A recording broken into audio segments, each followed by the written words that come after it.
On Thursday. Chicago soy oil, European rapeseed, and Malaysian palm oil are all lower to start the day. Crude oil is also showing small gains after declines in the United States stockpiles. The Canadian dollar is steady compared to Thursday's close. The Canadian Grain Commission reported 131,900 tons of canola exports for the week ended June 16th, putting season-to-date exports at 5.85 million tons, down 21% from this time a year ago. The July canola contract is up $5.80 per ton at $605.20, while the November contract is up $4.60 per ton at $622.70. In the U.S., corn is down, while soybeans and wheat are mixed. The U.S. Department of Agriculture reported 511,400 tons of old crop U.S. corn sold for export during the week ended June 13th, less than half from the previous week. In addition, 93,600 tons of new crop corn were also sold.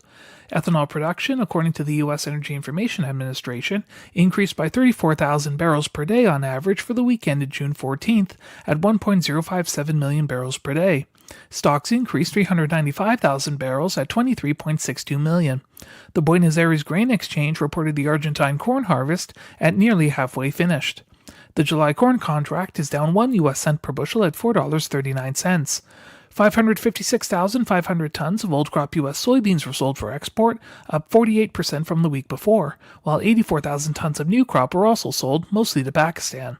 For soy meal, 178,800 tons of old crop from the U.S. were also sold, as well as 32,800 tons of new crop. 20,900 tons of soy oil were sold, greater than trade expectations, while there were 400 tons of net sales reductions for new crop. Chinese soybean imports in May totaled 10.2 million tons, with 8.8 million from Brazil and 1.27 million from the U.S. China has imported 24.7 million tons of soybeans from Brazil and only 10.9 million from the U.S. in 2024. The July soybean contract is up 4 U.S. cents per bushel at $11.59. The CGC reported Canadian spring wheat exports added 366,900 tons for the week ended June 16th. This pushed exports for the marketing year to date to a record 18.99 million tons. 589,700 tons of 2024-25 U.S. wheat were sold, exceeding trade expectations, while there were also 11,000 tons of net sales reductions for 2025-26 wheat. The Kansas wheat harvest reports showed average yields of 40 to 70 bushels per acre in eastern parts of the state, while average yields in central Kansas were 45 to 60 bushels per acre. The September Chicago wheat contract is down 3 U.S. cents per bushel at $5.83. The September Kansas City hard red wheat contract is down 3 U.S. cents per bushel at $5.96. The September Minneapolis spring wheat contract is up 1 U.S. cent per bushel at $6.26. That's a look at the ICE futures in U.S. markets for Friday, June 21st. In Winnipeg for MarketsFarm.com, I'm Adam Pelashati. Outstanding capacity, innovation, and the industry's highest density come together in a New Holland roll-belt round baler available from Butler Farm Equipment in Fort St. John. Whether you make 4x5 foot, 4x6 foot, or 5x6 foot bales, there's a roll belt right for you. All models feature wide, durable pickups and smooth feeding systems for faster baling. Integrated precision solutions help you make smart baling decisions on the go. Stop by Butler Farm Equipment in Fort St. John today. The opinions expressed on this show do not represent those of the station. If you've missed any of the shows, you can follow the podcast at Energeticcity.ca. Welcome to This Week in the Peace, a show dedicated to the people, events, and news of BC's Peace region. Here's your host, Dub Craig. Welcome to This Week in the Peace. I'm Steve Berard. Later on, I'll be speaking with Steve Hamilton from the BC Wildlife Federation about changes the agency wants to see after the upcoming election. But first, the Tumbler Ridge UNESCO Global Geopark is turning 10 years old, and it's hosting a wonderful competition, sort of adventure race, that will test participants' athletic skill, problem-solving abilities, and teamwork while exploring the Tumbler Ridge and the park. So to talk about the park itself and the celebration event, we're joined now by Manda Maggs, the executive director of the Tumbler Ridge UNESCO Global Geopark. Manda, welcome to This Week in the Peace. Hello, thanks for having me. You're very welcome. Thank you for taking some time to chat with us today. Why don't we start with a bit about the park itself, if we can. It's 10 years since it was created, I suppose, or at least since it kind of became UNESCO or what have you. Give us a bit of a timeline about the creation of the park and sort of why it's there, I suppose. Sure. So, like way back when, I guess how our park got started was here at the museum. There was a couple of paleontologists who had gone to a conference and heard about this concept of global geoparks, which are sort of like they're a UNESCO designation, or at the time they were not, but then they were becoming a UNESCO designation, much like World Heritage Sites or Biosphere regions. And the whole concept of a geopark is that it is a place that is unique in the world, geologically speaking, or geographically speaking. So these paleontologists brought this idea back to Tumbler Ridge, sort of pitched it to some people, and got everyone very interested in promoting it because it is a really interesting, unique place in the world in terms of what we have here. So the main thing that focuses around in Tumbler Ridge is our fossils. So we've got really specific, interesting fossils that are found nowhere else. We've got more than half of the world's tyrannosaurid trackways. We've got about 500 billion years of geological history and fossil history, and 728 of the sedimentology. So it's quite a span of age in a relatively small place. So we've got, it isn't actually small when you see it on paper. If you look at our boundary on a map, it's actually about 8,500 square kilometers, or just over 2 million acres.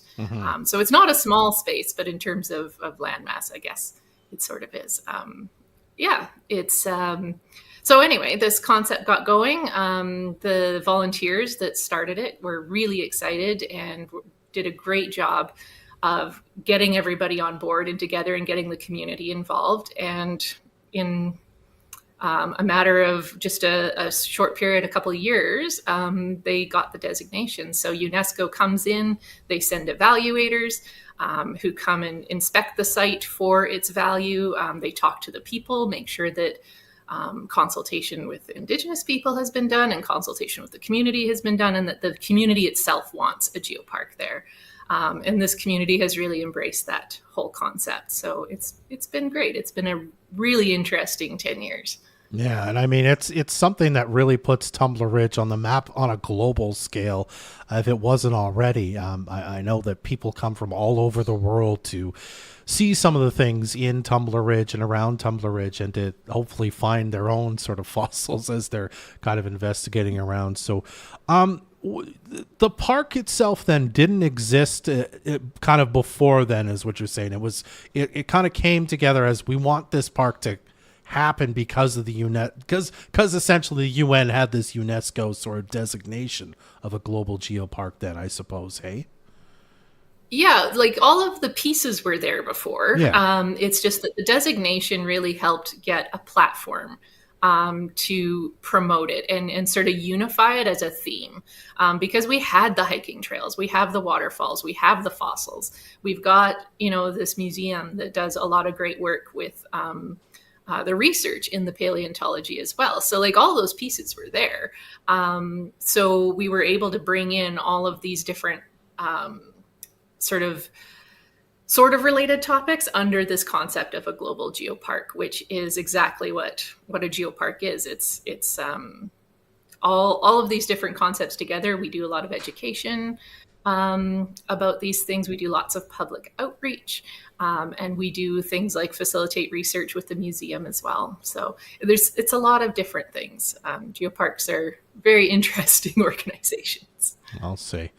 I mean, you've already kind of talked about this then, if you can, kind of a list of things that are in the park. I suppose Tumbler Ridge is in the park, correct? It surrounds Tumbler Ridge, but as you said, museum, hiking trails, waterfalls. For people who have never been to Tumbler Ridge, have never visited the geopark, what are some of the kind of the big highlights of things you can see and kind of check out if you're not into the adventure racing, but you'd still like to kind of find out some of the things that they have to offer in the park?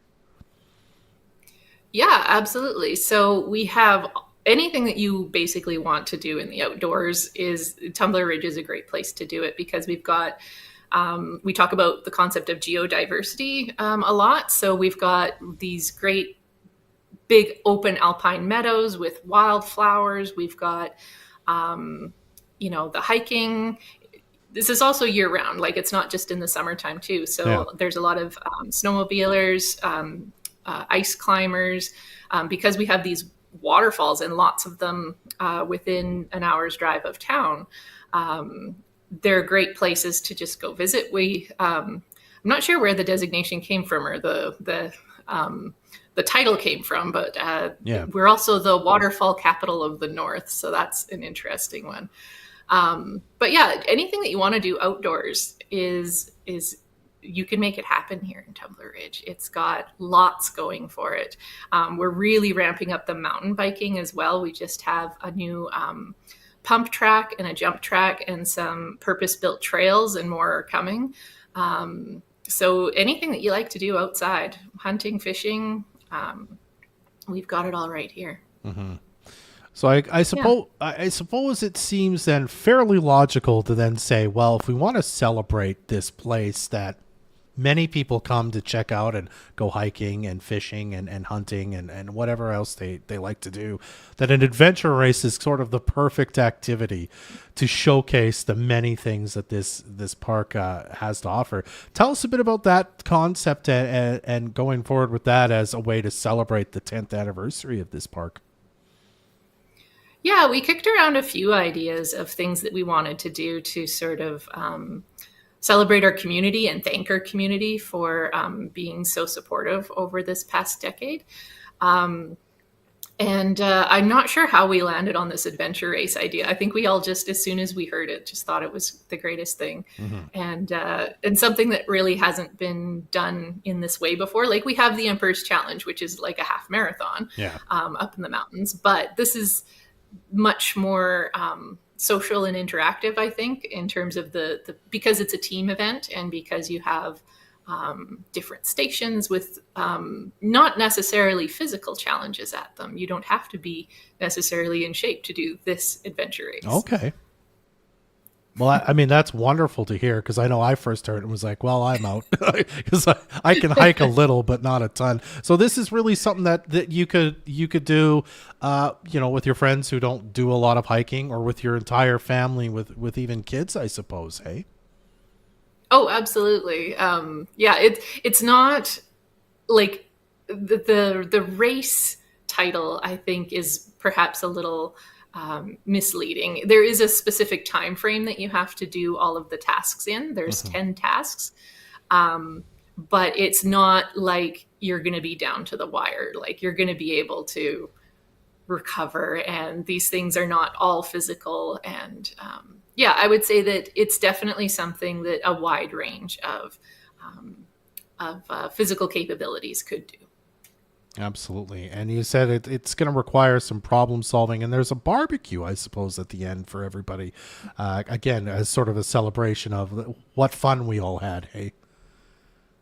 Exactly. Yeah. So that's for the participants, but it's also just for the general community as well. So even if you didn't participate in the race, the barbecue will be there as well for everyone else. So because it's a celebration, we want to, like I say, thank people for their support, not just in Tumbler Ridge, but our region as well. We've got a lot of great regional support from the Peace River Regional District, as well as from the communities and the people that live here. So we want everybody to be a part of it. Okay. We'll talk about when it is in just a minute, but if people want to sign up for the sort of the adventure race, if the race is a misnomer, but that part of the event, where can they do that, and when do they have to do it by? Sure. They can contact the Visitor Center in Tumbler Ridge, 250-242-3123. Or they can stop by, and we do have limited space. We only have room for 20 teams. So we will be taking registrations up until we get 20 teams registered. So we do definitely encourage people to do that as soon as possible. So teams this is one thing that I think we should mention. Participants have to be 16 years of age or older. Okay. Just for liability and things like that. It's pretty tough to design challenges for kids as well. So unfortunately, like, people can go along with you, but they can't participate in the tasks. We will have some kids activities at the barbecue and at the visitor center during the day, but the teams themselves are up to 4 16 plus folks. So and we're encouraging people to not take it too seriously, to have fun with it, dress up if you want to. We've got lots of different themes, but you can pick whatever you want. So there's also a prize for the best dressed team as well. Oh, well, there you go. Love it. Okay. What day and kind of the times is everything happening then, Manda? So it's July 27th. We're going to blow the whistle at 10 a.m. and you have until 4 p.m. to complete all of the tasks. So how it'll work is each of the teams will get a map of the community, a map of the geopark, with the different tasks, locations on them, and a clue as to what they can sort of expect from each task. They can choose which order to do them in, which I think strategy is going to play into it a great deal. And then you have that time period to do with what you want. And then at 4 p.m. we'll have the barbecue and celebration, and we'll have some folks there to say a few words, and it's going to be a great day. Oh, it absolutely sounds like it. Okay, so again, to sign up, get in touch with, was that phone number you gave earlier the visitor center phone number to sign up? It is, yeah. Okay. You can just Google Visitor Center in Tumbler Ridge, and that is the correct number to call. Yeah, and I think you can follow kind of the Tumbler Ridge Geopark has a Facebook page, if I remember right, too, correct? We do, yeah, you betcha. And we'll be putting up the poster. I think I just saw the draft yesterday, so that'll be going out shortly. So you'll see that on social media, too. Awesome. Well, it sounds like a great way to spend a day in Tumbler Ridge, though you should spend more time if you've never been there. Lots to do and see, as you said, Manda. Thank you so much for making a few minutes to chat with us today. I appreciate it. Yeah, no, thank you very much. Anytime. You're very welcome. That's Manda Maggs with the Tumbler Ridge UNESCO Global Geopark. We're going to be right back as Steve Berard will be talking with Steve Hamilton from the BC Wildlife Federation right after this on This Week in the Piece. Moose FM is out and about, supporting your favorite local business. How are you doing on this beautiful sunny day? It's Berard from the Midday Show at Windsor Plywood on Tolton Road here in FSJ. They are having their Customer Appreciation Days today and tomorrow. Yesterday was the first day of summer. This season, you want to complete those projects around the house that you've been putting off since last year, couple years, or even 5 years ago. Doors, flooring, plywood, store-wide, save 20%. Yes, it's the best time to get them done and save the money. Can't make it today? Really, you don't have to worry, because the Customer Appreciation Day sale is going on until tomorrow. It's only at Windsor Plywood here in Fort St. John and Dawson Creek. The Customer Appreciation Day sale. The Fort City Chrysler Summer Cruiser is everywhere. Hey there, everyone. It's Emily, your Fort City Chrysler Summer Cruiser host, and today I'm hanging out down here at the Fort St. John North Peace Museum, and I've got my ballot box. So if you're looking to get into my weekly draw to win tickets to the Energetic County Fair, all you've got to do is come on down here and show me that you have the Moose FM or the Energetic City app, or both. Remember, if you have both apps, you get 2 entries, so it's literally double the entries. I'd say that's a pretty good deal. Also, I've got stickers and temporary tattoos and pens and all sorts of stuff. It's a great time, and I want to say hi to you. I want to know what you're up to today. How are you spending this amazing sunny Friday? I'm Emily, your Fort City Chrysler Summer Cruiser host, and I'm down here at the Fort St. John North Peace Museum. So pop on over, see what's happening. The Fort City Chrysler Summer Cruiser is fueled by the Fort St. John Co-op, Fort St. John Home Hardware, FSJ Return It, Rhythm Auctions, Lake Point Golf and Country Club, and Dairy Queen. Get ready for a revolution in auto care. Introducing the Great Canadian Oil Change, your new go-to destination for no-appointment oil changes.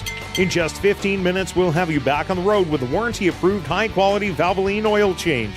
Located across the highway from Safeway, our skilled technicians are ready to provide top-notch service for your vehicle. Don't settle for anything less than greatness. Swing by the Great Canadian Oil Change today and experience the difference. Quick, trusted, expert care. Now that's a Great Canadian Oil Change. Summer is here and they're ready. Stocking the largest selection of OEM and universal heating and cooling parts in Canada, Pro North Heating has you covered. They sell air conditioners and repair parts, furnaces, air filters, and thermostats. During the months of June through August, receive 10% off air conditioning repair parts such as blower motors, condenser motors, capacitors, contactors, and thermostats. For heating, cooling, plumbing, ventilation equipment, and parts, see Pro North Heating. Shop online or pick up in-store on Old Fort Road. See the full inventory at pronorthheating.com. You can watch this show live on Facebook, catch the replays at Energeticcity.ca, or be part of the show by texting your thoughts to the Fort City Chrysler line at 250-787-2222. Welcome back. I'm Steve Berard. Election season is coming up soon, and many groups and agencies across the province are hosting events to raise awareness for causes they want to see addressed by the next provincial government. One that caught our eye was the BC Wildlife Federation, which partnered with the North Peace Rod and Gun Club to host a town hall here in Fort St. John last night. I spoke with the man leading the event, Steve Hamilton, to learn more about the changes he wants to see. Okay, Steve, so we're talking today about the town hall that's happening later tonight at time of recording here in Fort St. John. For people who maybe haven't got the word out, can you tell me a little bit about sort of who you are, the group you represent, and what you're planning to talk about here in town tonight? Sure. I'm Steve Hamilton. I am the Conservation, Outdoor, Hunting, Angling, Firearms Policy and Engagement Coordinator for the BC Wildlife Federation. BC Wildlife Federation is BC's largest and most influential conservation organization. We represent over 100 member clubs and approximately 41,000 members around the province. And we are making Fort St. John one of our many stops this season in preparation for the provincial election coming up in October. Awesome. So tell me a little bit about what you guys are planning to discuss with members of the community, the things that you want to bring to people's attention ahead of the election. Well, it's no secret if you're paying attention to the outdoors, fish, wildlife, and habitat, that it's been drastically underfunded for coming up 50, 60, 70 years. And what we're trying to do is bring this to the general public's attention.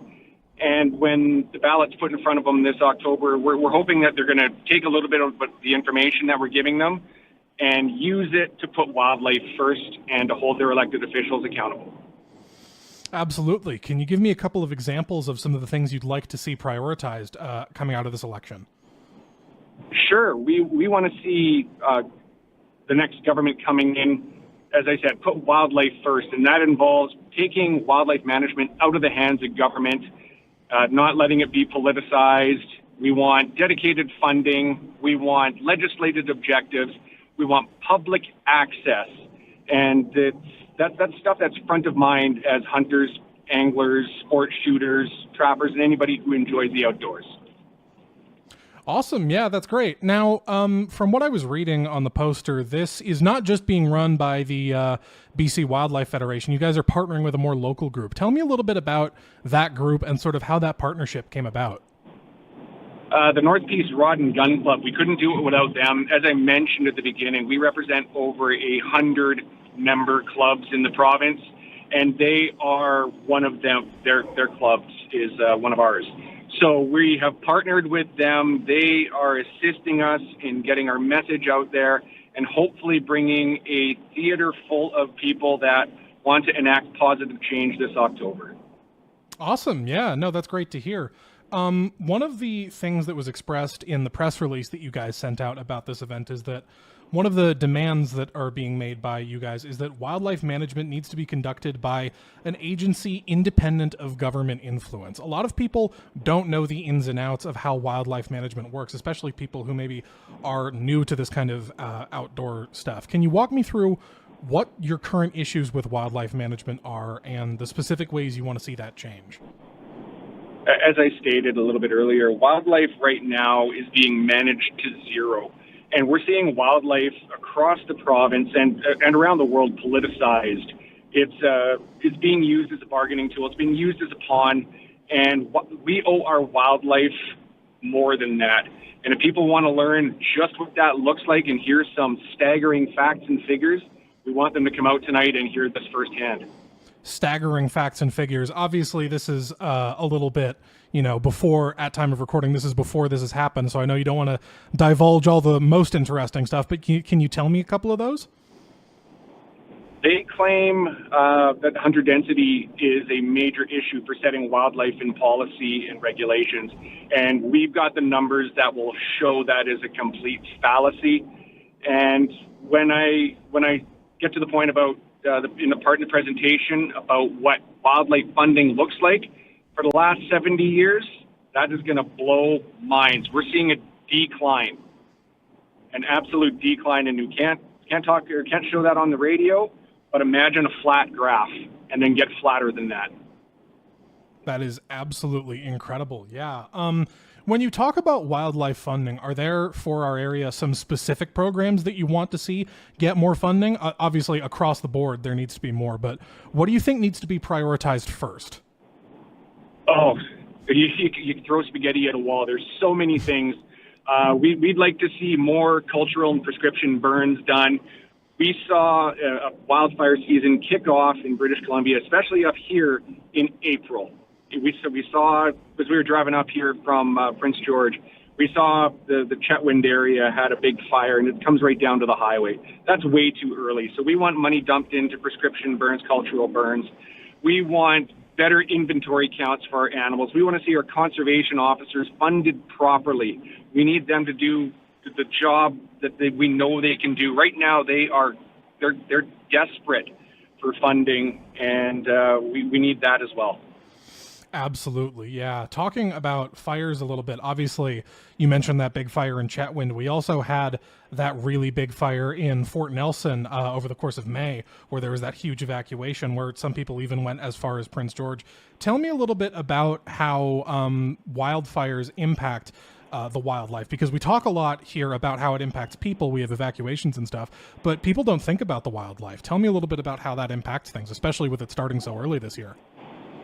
Yeah, we weren't even sure if we were going to be able to make it up here due to the wildfire in Fort Nelson, and we're happy to be on our way right now as we speak, due to that being rescinded by the great work of our wildfire fighters.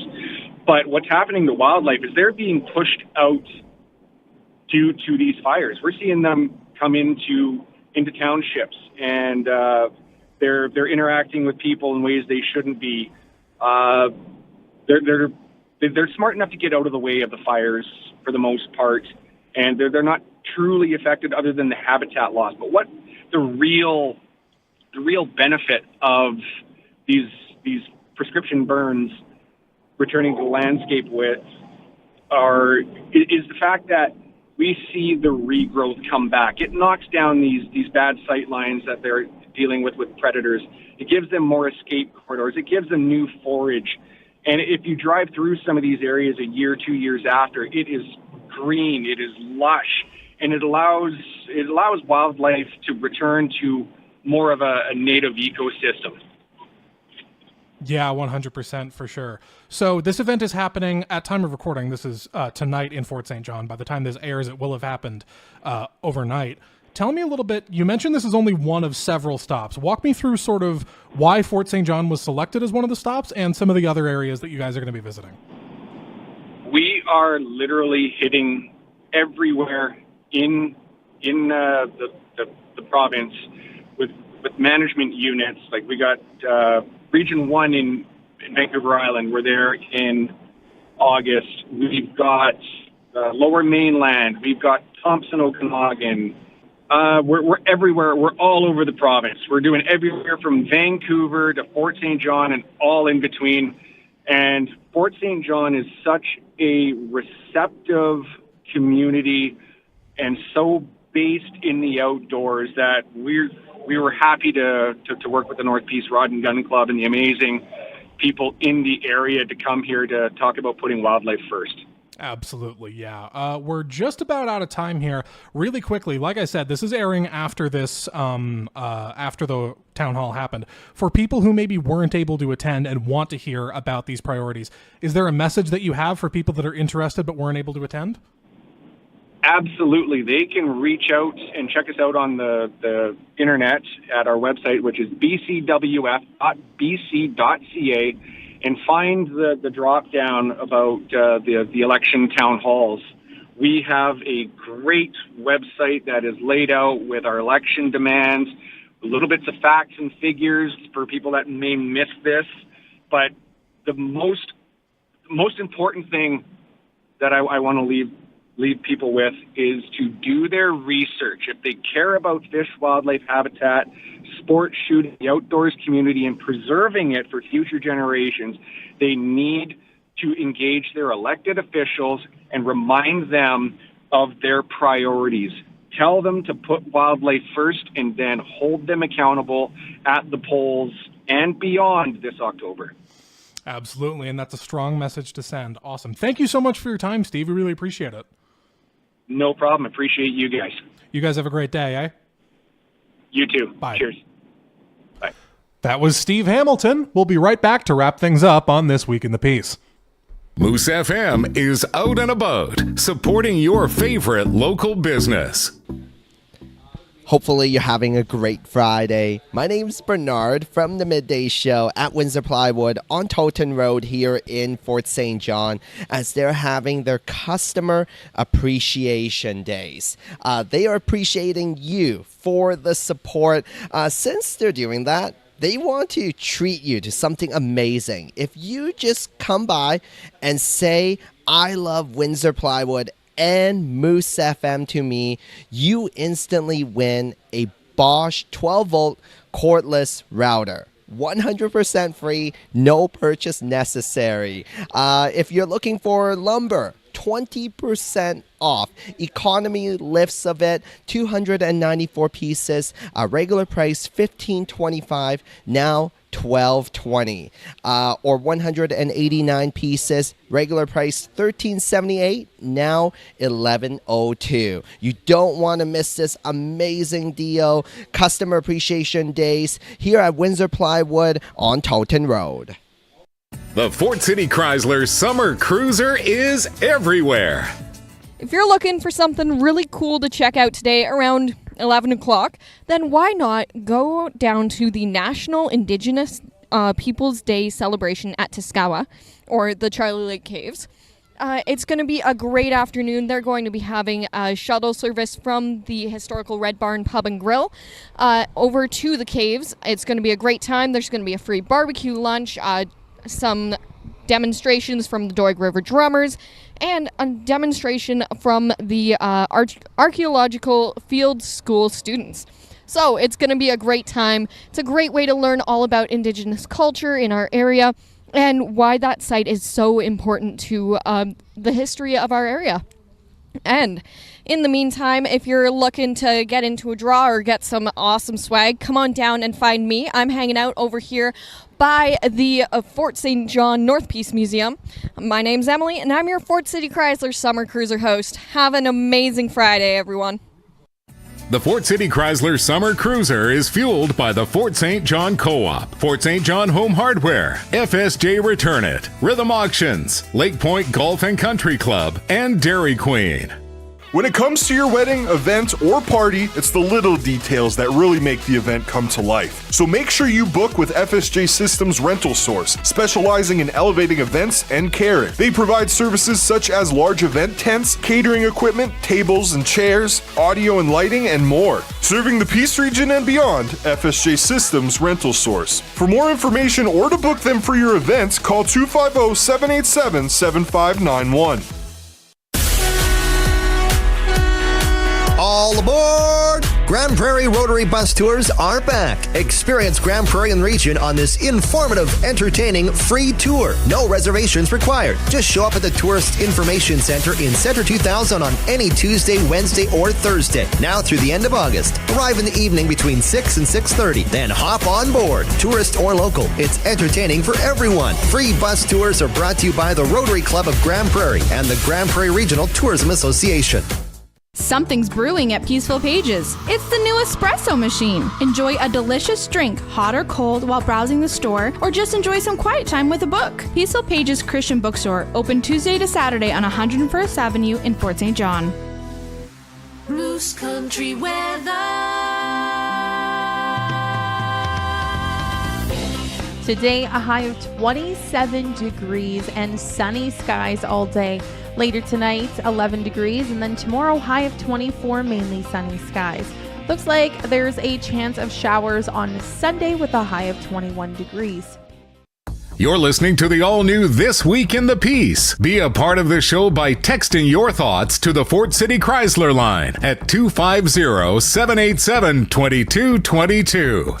Our thanks to our guests Manda Maggs and Steve Hamilton for joining us today on This Week in the Peace. You can listen to this show again by checking out the podcast at Energeticcity.ca/podcast. We'll store this and future episodes of the show there as we make them. Also, check out our other locally produced podcasts, Before the Peace and Secrets of the North as well. That's our show. I'm Steve Berard. And I'm Dub Craig. Be well. Join us again next Friday morning at 10 for another edition of This Week in the Peace, your weekly talk show dedicated to the people, events, and news of BC's Peace region. Or you can listen to this podcast again at Energeticcity.ca.